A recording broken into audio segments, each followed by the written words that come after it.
Hello, and welcome to another episode of Slam TV. I'm Professor Roger Yang, and we have a special episode for you today. Today we're going to learn about annuities. Luckily for you folks at home, we've got a special guest for you. He's known as the finance phenomenon. His interest compounds continuously. He's J Cho. Hi, Roger. Jay. Hi. What's wrong, man? Nothing. You look a little down. You look a little sad. Posture. Yeah. I think I'm having a midlife crisis. A midlife crisis at 29? I mean, I'm thinking of having a midlife crisis in 11 years. Oh, okay. Yeah. So you're saying in 11 years you're planning to have a midlife crisis. Exactly. During that midlife crisis, what are you going to do? Are you going to hike the Pacific Coast Trail? Are you going to build homes for people whose houses have been destroyed by natural disasters? Are you going to redesign a math curriculum for students that don't need calculus and teach them real-life math? Ooh. Or buy a car. That works. That works, right? Yeah. Buy a car, yes. Cool. So I wish there were some sort of a financial vehicle that would help us save money to buy a car. Right, right. And we talked about compound interest. We've been studying compound interest, Oh, I've been right? wondering, you know, like we hear compound interest is this great thing. How can I, as a person, take advantage of the power of compounding? Right, like an annuity. Isn't that what we're here to talk about today? Exactly, exactly. Okay. So annuities, basically, you invest a fixed amount of money every month or every week or every year. Okay. So Which one's the most common? every month, because most people get like monthly payment, you know, monthly, okay. so they just invest every month. Okay. So at the end of a certain period, you get this lump sum amount of money. So you can buy a car or whatever. And when you're making these payments each month, it seems like each payment is earning a different amount of interest. Right. So for example, we can kind of talk about like 1 year. Okay. Just to kind of give you an example. Okay. Right. So how I- much money do you think you can save per month to buy your car? See, let's say if I stop going to Starbucks, $50 Okay. a month. So Right. why don't we see how much, what the future value is of that first payment you make? Right. So one thing you have to be kind of careful is we're going to invest for 1 month. I mean 1 year. My first investment, $50, is not going to see its interest after the end of the first month. Okay. So even if it's 1 year has 12 months, I'm going to only get compounded. It's going to get only compounded 11 times, not 12 times. Oh, okay. Right. So you have to be kind of careful with that. I got it. And the last investment is basically going to be no interest because at the end of the year. So by the end of the year, that one doesn't get compounded at all. Okay. Right. So if we look at this table, Okay. for that first payment, it looks like, oh, I see, you're making a $50 payment, but it's only compounded 11 times because, Right. as you were saying, You have to you wait, have to wait a month before you Exactly. get that first bit of interest. Right. Another thing you want to notice is like time in years is 11 over 12. So again, time has to be given in terms of year. And because we're only doing 11 months. Right. It's not 11. It's just 11 over 12 because there are 12 months in a year. Got it. Right. Cool. Well, for that first payment, let's talk about calculating the future value. So we're going to use future value formula. Right? Okay. Yes. So future value is P. Oh, the compound interest formula? Exactly. Got it. Compound interest. So future value is P times 1 plus R over N. Okay. To the n times t power. And what was P again? P is the principal or the amount of payment you're making. So it's Okay. $50 for us. Oh, okay, because we're Right. investing $50. Exactly. Got it. And what's R? R is interest rate. Here we're going to assume that it's 4%. So again, when you calculate something, we're going to have to kind of convert that into decimal. So it's going to be 0.04. Got it. What is N? N is how many times you get compounded a year. Okay. So again, we're doing monthly, so it's going to be 12. Got it. And T, you said, was time measured in years, right? Exactly, exactly.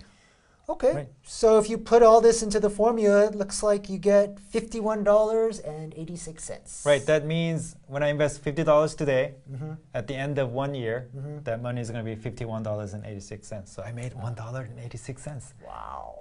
Free taco. What about your second payment? Right, it's going to earn basically a little bit less because it's going to be only compounded 10 times. So So pretty much the same formula. Instead of using 11 over 12 as a time, I'm going to use 10 over 12 as time. okay, You that makes calculate sense. that out, you're going to get $51.69. So it's slightly less. Slightly less. Exactly. Got it. Exactly. So it seems to me that if we do this idea of contributing $50 a month, but you're going to do it over 11 years, that's a lot of payments. Right. That's and like then 132 payments or something like that. right, and then there's a lot of calculation too. But luckily, I have an army of elves in North Pole. They're just calculating they're calculating all this compound interest for me. I don't have elves at my disposal like you do. But I think there is probably some cool formula that will do it all for me automatically. Luckily for you guys, do not have the army of elves helping you. There's the ordinary annuity formula. Oh, okay. So describe this formula to me a little bit. Right. When you first look at it, there's a lot of like symbols and letters, and so it's kind of confusing. Right. But if you once you understand like what each symbols represent, then it's just a matter of kind of plugging in and then calculating it out. So what does this PYMT stand for? That's basically a payment. That's how much you're going to invest every month. So for us, it's going to be $50. Got it. Right. And what's this R? Oh, that's where you already found that, right? Right. That's the interest rate, 4%. So it's going to be 0.04 for us. Got it. And but since we're compounding every month, n is still 12. Exactly. And then time, we're going to do it for 11 years. So it's going to be 11. Right, when you turn 40, finally. Exactly. Got it. Yeah. Got it. So why don't we plug all our numbers into this formula and see what we get. Right. $8,273.57. Oh, I was hoping a little bit more, but I guess it's only that much. You might have to get a slightly used car. Yeah. Or maybe a convertible. Well, I was hoping to get my own Ferrari. Why don't you just drive Leo's Ferrari? Well, it's complicated. It's complicated. I need my own. I need to get my own. How much do Ferraris go for these days? About $200,000. Oh, okay. Yes. You know what would be really cool, Jay? If there was some way that we could, instead of starting with the payment and solving for the getting the future value, if we could start with the future value that I wanted and be able to figure out what payment you need. Right. So basically, what you're saying is we have the same formula, but either I know how much I'm going to invest every month. All right. So from there, I can figure out how much I get at the end of the investment, the lump sum value. Or if I know already how much I need at the end of the investment, I can calculate how much I need to invest to get that. Right. Right. And I think we can just use algebra to solve for a different variable, right? Okay. So if we use algebra, we could solve for the PMT value. Right. Right. So it's basically the same formula given in a different format. Okay. Okay. Cool. So why don't we do the calculation for our $200,000 Ferrari? Right. So basically, what's different now is instead of we're solving for payment, and we already know the future value of $200,000. So we're going to just plug in $200,000 for the future value, and we're actually solving for the payment. Okay. Right. So we plug all these numbers into the computer. It calculates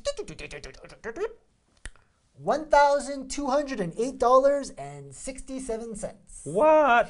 That is a lot of money. It is a lot of money. You're going to need a second job, dude. I know. I better start babysitting my nephews and nieces, working over weekend. Jay, what's the motto of this story here? I should have started saving earlier. Save early? And save often. That's right. But when you get this Ferrari, it's going to be so cool. We could, cruise around the city, fighting crime like those dudes in Miami Vice in their cool white Ferrari Testarossa. Yeah. Hey, can we wear white pants past Labor Day? When you're fighting crime, you can wear whatever you want.